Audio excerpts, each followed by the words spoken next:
नमस्कार, वास्तु लिविंग में आप सभी दर्शकों का स्वागत। मैं विकास नांगिया।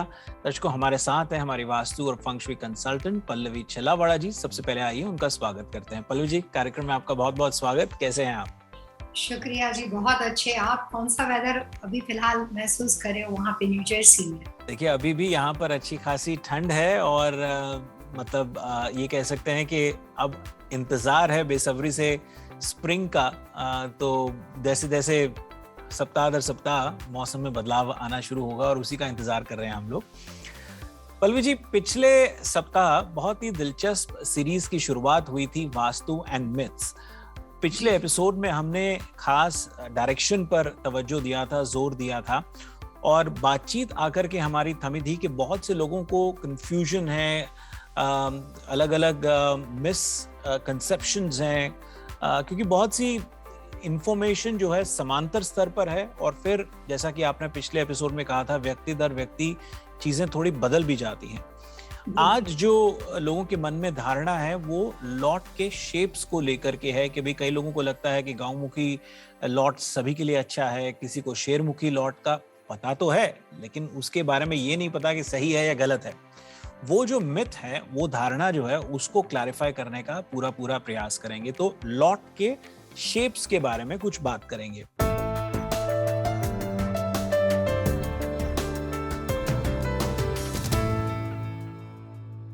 क्या कहेंगे आज के विषय के बारे में? बहुत अच्छा विषय है। शेरमुखी लॉट के बारे में, गौमुखी लॉट के बारे में, पंचकोना लॉट जो होता है, काफी तरह के अलग अलग तरह की बातें, लोगों के सुनी सुनाई बातें लोग सुनते हैं और कई बार अच्छी खासी प्रॉपर्टी हाथ से लूज कर देते हैं। जब आपको एक्सपर्ट के थ्रू ऑथेंटिकल इंफॉर्मेशन पता चलती है तो कई बार सिर्फ अफसोस के अलावा कोई दूसरा ऑप्शन बचा नहीं होता है। बेस्ट ऑप्शन ये होता है कि लॉट के सिलेक्शन के लिए अगर आप 100% कॉन्फिडेंट हो कि जो इंफॉर्मेशन आपके पास है वो परफेक्ट है, ऑथेंटिकल है और आप बिल्कुल सही दिशा में सोच रहे हो, तब जाके आप अपने अनुभव के तौर पे आप प्रॉपर्टी का सिलेक्शन कर सकते हो, लॉट का सिलेक्शन कर सकते हो। लेकिन रेसिडेंशियल और कमर्शियल प्रॉपर्टी में सबसे जो प्रचलित अलग अलग बातें हैं उसमें सबसे बड़ी बात है Shermukhi lot and Gaumukhi lot. India में जब इसको प्लॉट बोलते हैं, अमेरिका में उसे लॉट कहते हैं। चाहे बात घर बनाने के लिए हो, कमर्शियल हो, तो दोनों के डिफरेंस क्या है? गौमुखी लॉट होने के बावजूद भी किस तरह के लॉट को बिल्कुल नहीं लेना चाहिए और शेरमुखी लॉट होने के बावजूद भी कई बार आप उसके काफी ज्यादा लाभ उठा सकते हो। यही मिसअंडरस्टैंडिंग को दूर करने का प्रयास मेरा आज के शो में रहेगा। जी, तो चलिए इसको यहीं से थोड़ा और बेहतर समझने का प्रयास करते हैं कि गौमुखी लॉट जो कहा जाता है वो समझ यही आता है कि उसका शायद शुरुआत में जैसे गऊ का मुख होता है, उसके आधार पे ही उस लॉट का एक कही कहावत है कि भी उसकी शुरुआत जो हो सकता है कि आगे से छोटी हो और आगे जाकर कि वो और बड़ी हो जाती हो। क्या यही पहला तो मिथ यही है? पहले तो इसी को क्लैरिफाई कर लें कि गौमुखी लॉट जो कहा जाता है उसकी शेप किस तरह की होती है और क्यों किसी के लिए वो ठीक है और किसी के लिए ठीक नहीं है। जैसे कि विकास जी, अगर आपको शायद याद होगा कि हमने इसी वास्तु लिविंग के प्रोग्राम में बहुत टाइम पहले काफी तरह के अलग अलग लॉट के शेप के बारे में बहुत डिस्कशन किए थे। काफी सारे हमारे पास एपिसोड है जिसमें हमने नाग पृष्ठभूमि, सर्पाकार भूमि, गज पृष्ठभूमि, फिर शेरमुखी लॉट, बहुत सारी चीजों के बारे में हमने डिस्कशन किया था। आज हमारा सबसे इम्पोर्टेंट बात है इस बात को समझने का कि गौमुखी लॉट वास्तु कंसल्टेंट किसे मानते हैं और वो किस कंडीशन के अंदर अच्छा नहीं माना जाता, और फिर उसी तरीके से शेरमुखी लॉट के बारे में और उसके प्रभाव क्या है। तो सबसे पहले मैं कहना चाहूंगी, जैसे आपने अभी कहा कि जिस तरह के लॉट आगे से नैरो हो और पीछे जाके वो वाइड बन जाता है तो उसको गौमुखी लॉट कहते हैं। लेकिन ये तो एक कॉमन स्टैंडर्ड फॉर्मेट हो गई जो हमने इस तरह से समझी। कई बार ऐसा होता है कि लोगों को गौमुखी लगता है लेकिन वो वास्तु कंसल्टेंट को गौमुखी नहीं लगता है। जो आगे से फ्रंट और बैक के अंदर जो ये साइज डिफरेंस होती है, नैरो एंड वाइड, उसमें सबसे इम्पोर्टेंट बात ये होती है कि जो नैरो लॉट होता है वो जो वाइड लॉट को अगर आप कंपेयर करते हो कि एग्जैक्टली गौमुखी किसे कहेंगे, तो वाइड यानी कि बैक ऑफ द लॉट की जो स्क्वायर फीटेज होती है उससे सिर्फ 1/3 यानी कि एक्यूरेट 1/3 के अंदर अगर उसका मुंह जो नैरो फ्रंट में पड़ता हो तो उस कंडीशन के अंदर उसको आप गौमुखी लॉट बोल सकते हो। कई बार ऐसा होता है कि फ्रंट नैरो तो होता है लेकिन वो काफी छोटा होता है। जैसे एग्जांपल कि किसी लॉट की बैक यानी कि लॉट का जो बैक एरिया है वो कई बार मान लेते कि 100 फीट है और आगे उसका फ्रंट जो होता है वो सिर्फ 10 फीट का या 12 फीट का हो, आप उसको गौमुखी लॉट नहीं बोल सकते हो जी। अगर लॉट की बैक यानी कि विड्थ आपके पास 100 फीट है और अगर लॉट का जो फ्रंट का मुंह होता है वो करीबन मिनिमम 60 फीट या 50 फीट के लेस आसपास यानी कि 30 से 50 फीट के आसपास पड़ता हो तब जाके वो लॉट जो होता है वो गौमुखा होता है। जी, तो अब यहाँ से आगे जैसा कि आपने कहा कि उसके प्रभाव के बारे में आप बताना चाहेंगे और किसी के लिए उचित है और किसी के लिए अनुचित है, इसको लेकर के जो कंफ्यूजन है इसको भी थोड़ा सा क्लैरिफाई कीजिए।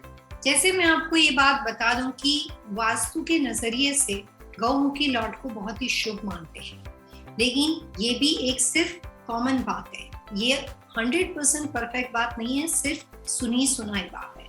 गौमुखी लॉट सही भाषा में वास्तु कंसल्टेंट के तौर पे अगर मैं कहना चाहूँ तो ये कहूँगी कि गौमुखी लॉट वास्तु में तभी अच्छा माना जाता है जब उस लॉट का फेसिंग फ्रंट नॉर्थ ना हो या ईस्ट ना हो। ये बात आप ध्यान में रखिएगा। अगर आपका फेसिंग फ्रंट नॉर्थ है या ईस्ट है तो अगर आप उस गौमुखी लॉट में रहने जाते हो तो आपको फायदा बिल्कुल ही नहीं होता है, लेकिन नुकसान निश्चित रूप से होता है, फाइनेंशियल लॉस हो जाता है।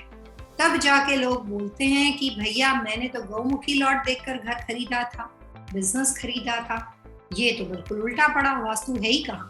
वास्तु अपनी जगह पे अपने प्रिंसिपल और अपने नियमों के अनुसार सही है, लेकिन जब गौमुखी लॉट फ्रंट में नैरो होता है और बैक में बड़ा होता है और अगर उसी के हिसाब से आपके घर का फ्रंट लॉट का नॉर्थ पड़ता हो और ईस्ट पड़ता हो और इस तरह की बातें जब मेरे सामने आती है तब मैं उन लोगों को पहला सवाल ये पूछती हूँ कि भैया आपने जितना गौमुखी लॉट के बारे में सुना उसमें से थोड़ी बहुत जानकारी भी आपको नॉर्थ ईस्ट या नॉर्थ दिशा की है? तो कहते हैं हाँ हमें पता है नॉर्थ ईस्ट बहुत अच्छा होता है, नॉर्थ ईस्ट ये होता है, नॉर्थ ईस्ट वो होता है, नॉर्थ ईस्ट में भगवान का मंदिर होना चाहिए।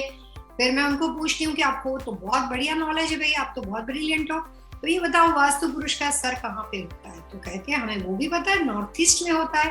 फिर मैं उनको ये सवाल पूछती हूँ कि अगर वास्तु पुरुष का सर नॉर्थ ईस्ट में होता है और कोई ऐसी प्रॉपर्टी हो, आपका लॉट नहीं, आपका तो बहुत शुभ है, गौमुखी है, लेकिन कोई ऐसी प्रॉपर्टी हो कि नॉर्थ ईस्ट में सर कटा हुआ हो, यानी कि एक ऐसा इंसान है, ऐसे इंसान की आकृति है, ऐसे इंसान का फिजिकली शरीर का हिस्सा है जिसमें उनके पास सर नहीं है, तो आप उसको लाइव बोलोगे, जिंदा बोलोगे कि नहीं बोलोगे? तो बोले नहीं, अगर किसी का सर नहीं है तो लाइव नहीं होता है।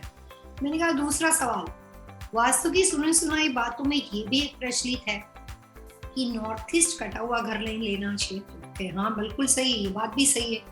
तो गौमुखी लॉट अगर आपका है, लॉट का फेसिंग फ्रंट टुवर्ड्स नॉर्थ है, लॉट का फेसिंग फ्रंट टुवर्ड्स ईस्ट है और अगर वो नैरो है and back of the lot यानी कि लॉट की कंप्लीटली बैक साइड का एरिया जो होता है, बैकयार्ड का एरिया, अगर वो वाइड है तो अगर नॉर्थ और ईस्ट के फेसिंग लॉट जो होंगे उसमें तो नॉर्थ ईस्ट कॉर्नर अपने आप ही कट जाएगा।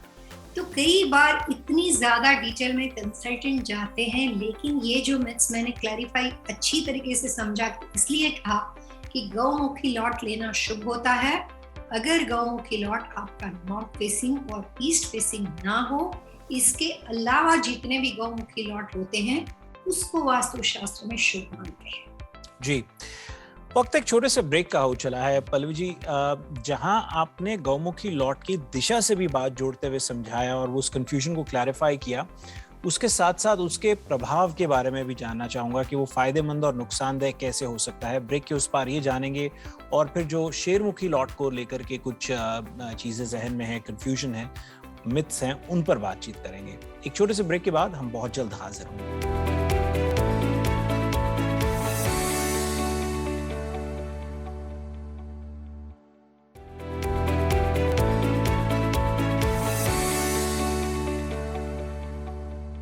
स्वागत आप सबका एक बार फिर से। आप देख रहे हैं वास्तु लिविंग। आज पल्लवी जी से बातचीत हो रही है वास्तु एंड मिथ सीरीज के तहत। हम बातचीत कर रहे हैं लॉट के साइजेस पर और खास गौमुखी लॉट और शेरमुखी लॉट पर बातचीत हो रही है। पल्लवी जी, स्वागत आपका कार्यक्रम में फिर से।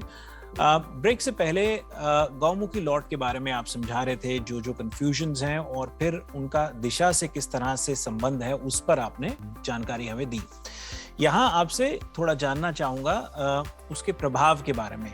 यदि उचित प्रभाव है तो क्या है, और यदि अनुचित है, नेगेटिव इफेक्ट है, तो वो क्या हो सकता है?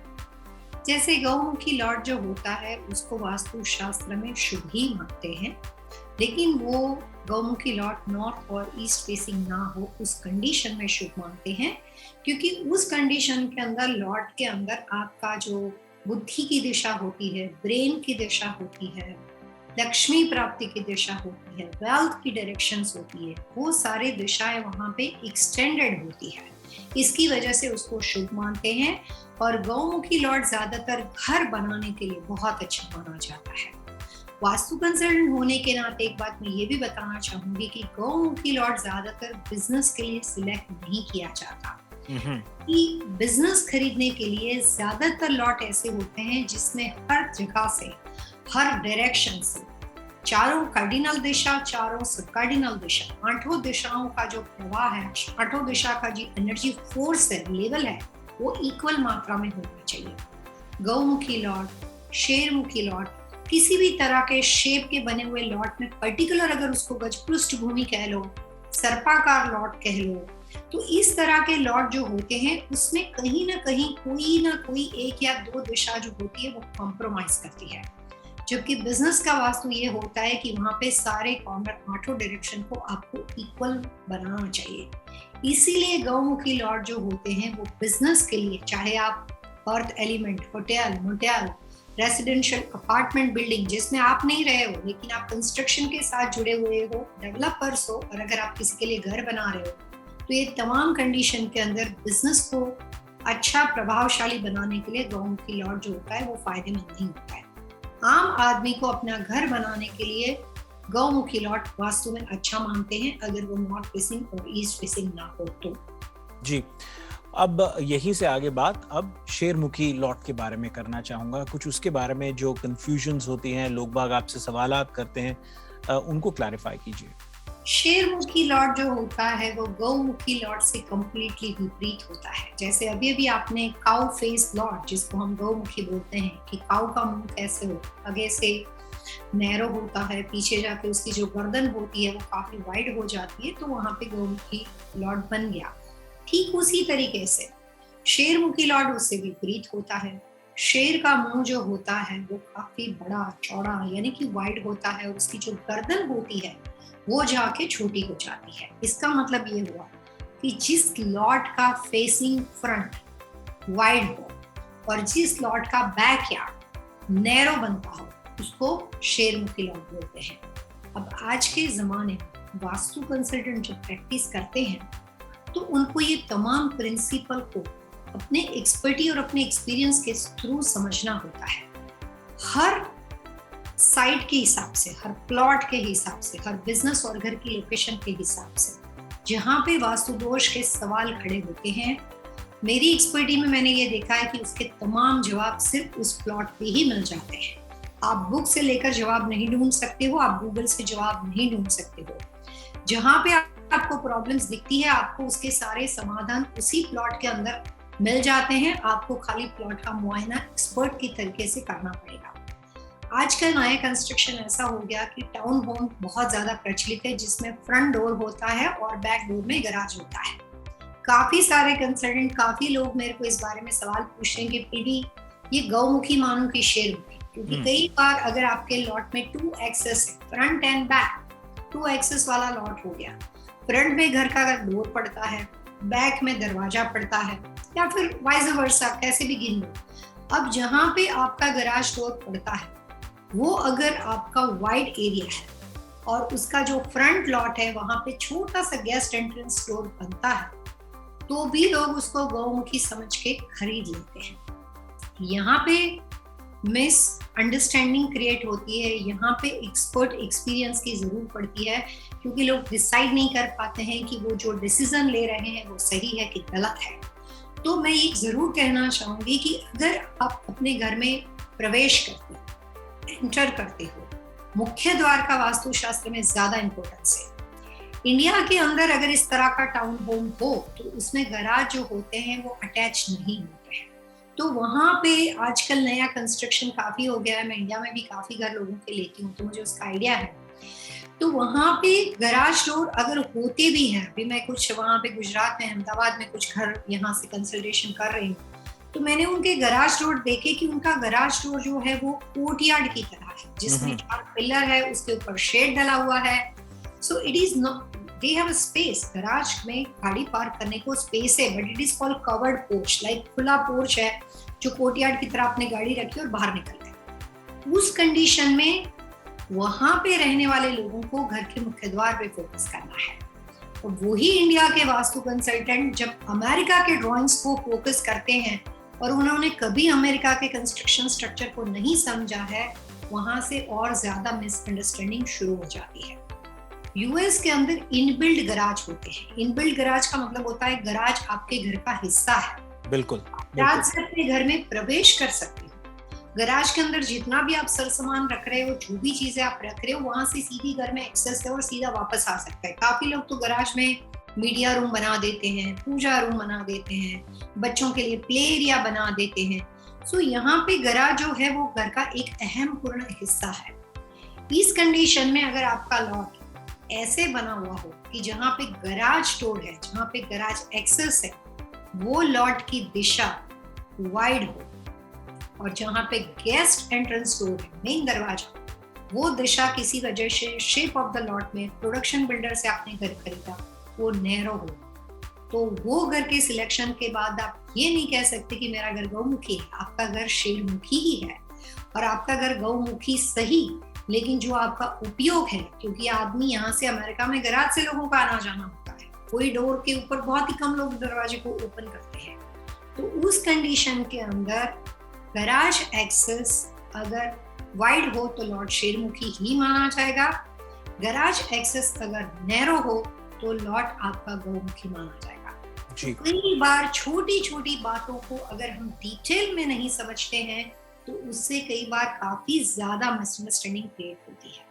जी, बहुत ही लाभदायक जानकारी पल्लवी जी, और खासतौर पे जो आपने इंडिया और अमेरिका के घरों की जो तुलना करके बताया, वो मेरे को लगता है कि बहुत ज़्यादा लोगों को गहराई में समझ आएगा, क्योंकि कई बार कन्फ्यूजन्स वहाँ पैदा होती हैं जब मान लीजिए कि बच्चे अमेरिका में रह रहे हैं, पेरेंट्स इंडिया में रह रहे हैं। पेरेंट्स अपनी समझ से बच्चों को गाइड करते हैं, लेकिन अंदाज़ा नहीं है कि यहाँ के घरों का स्ट्रक्चर किस तरह का है, रहन सहन किस तरह का है। पेरेंट्स के अतिरिक्त कई बार वहाँ के भी जो लोकल वास्तु कंसल्टेंट या कोई जिनको थोड़ी बहुत वास्तु की जानकारी होती है, लेकिन यहाँ के घरों का शेप, स्ट्रक्चर, वो सब चीज़ों का नहीं पता, और वहाँ पर ही ये प्रॉब्लम्स शुरू होती हैं, कन्फ्यूजन शुरू होती है। उन्हें लगता है कि वो सही कदम बढ़ा रहे हैं, लेकिन दरअसल वो अधूरी जानकारी कहीं ना कहीं डाउट में डाल देती है, विपरीत परिस्थिति में डाल देती है। इतने टाइम की प्रैक्टिस से मैंने देखा है कि बच्चे जब घर खरीदते हैं तो इंडिया के जो पेरेंट्स वहाँ पे रहने वाले लोग होते हैं, जो बच्चों का अच्छा चाहते हैं, वो किस तरह से मिसगाइड होते हैं, उसके बारे में हम डेफिनेटली आगे इसी प्रोग्राम में बात करेंगे। जी, वक्त एक और छोटे से ब्रेक का। ब्रेक के उस पार आपसे झटपट जानेंगे टिप ऑफ द वीक, और फिर इस विषय को आगे बढ़ाएंगे। बहुत जल्द हाजिर होंगे।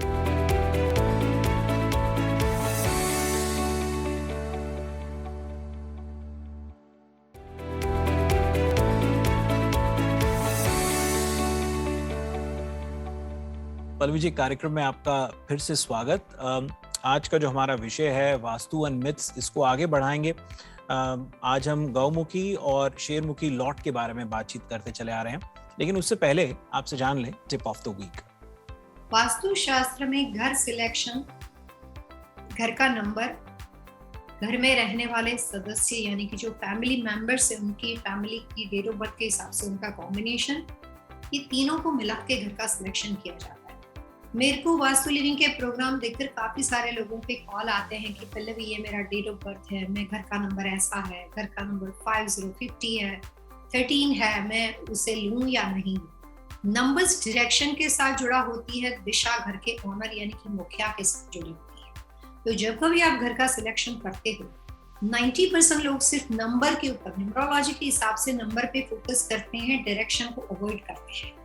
वास्तु कंसल्टिंग के अंदर यही टिप्स मैं देना चाहूंगी कि वास्तु कंसल्टेंट नंबर को थर्ड प्रायोरिटी देते हैं। पहली प्रायोरिटी घर के ओनर की डेट ऑफ बर्थ के हिसाब से उनके लिए सही दशा का सिलेक्शन करना होता है, और उसी परिवार के अनुसार जो दशा, जिस दिशा के घर को उनको बताया जा रहा है, जिस लॉट के बारे में सवाल पूछा जा रहा है, उसकी डायरेक्शन को मैच करते हैं। और तीसरा क्राइटेरिया घर के नंबर का होता है। तो थोड़ा सा रिवर्स सिस्टम चल रहा है जी। एक चीज ये कि देखिए, पेंडेमिक के फेज में अधिकांश लोग ऐसे हैं जो घर से ही काम कर रहे हैं, और अब उन्होंने मन भी बना लिया, क्योंकि 2 साल हो चले हैं, तो करीब करीब ऐसे लोगों को एक कंफर्ट जोन में जाते हुए ऐसा लग रहा है कि भाई हम घर से ही काम कर सकते हैं। और कई लोग तो पहले से ही करते थे कि घरों में बेसमेंट में उन्होंने अपने बिजनेसेस खोले हुए हैं, या गराज में बिजनेस खोला हुआ है, या गराज या बेसमेंट नहीं भी है तो घर के किसी एक कमरे के अंदर उन्होंने ऑफिस बनाया हुआ है, पूजा रूम को ऑफिस बना दिया है। अब मेरा सवाल आपसे ये है कि जैसे गौमुखी लॉट के अपने एक तरह के फायदे नुकसान है कमर्शियल रेजिडेंशियल के हिसाब से, शेरमुखी के अपने फायदे नुकसान है कमर्शियल रेजिडेंशियल के हिसाब से, लेकिन अगर एक ही घर में काम के लिए भी कर रहे हैं और रहने के लिए भी उस घर में रह रहे हैं, तो किन चीजों पर ध्यान देना चाहिए?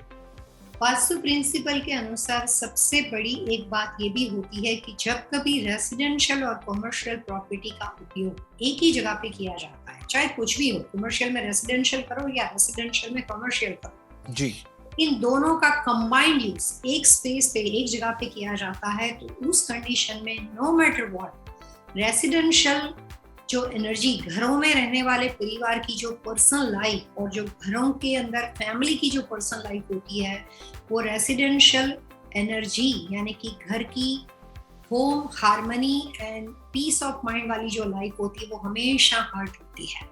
वास्तु कंसल्टेंट हमेशा वर्क फ्रॉम होम में बिलीव करते हैं।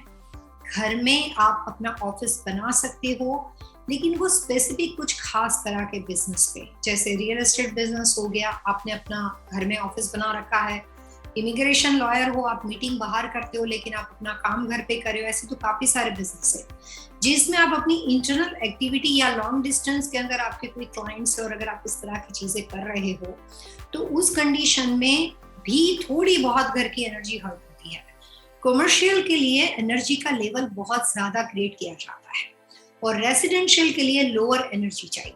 तो या तो दोनों में से कोई एक चीज साथ में हो, तो एक बात हमेशा ध्यान में रखिएगा, अगर वहां पे बहुत ज्यादा घर के लिए प्रभावशाली एनर्जी होगी, सकारात्मक ऊर्जा होगी, तो उसका बिजनेस सफर करता है। और बिजनेस वहां पे बहुत अच्छा फ्लावरिश, बहुत अच्छा चल रहा होगा, तो वहां पे घर की मैरिज लाइफ, पर्सनल आपसी रिलेशनशिप वहां पे सफर करते होंगे। सो रेसिडेंशियल कमर्शियल जब एक साथ होते हैं तो ज्यादातर नुकसान घरों के अंदर रहने वाले लोगों।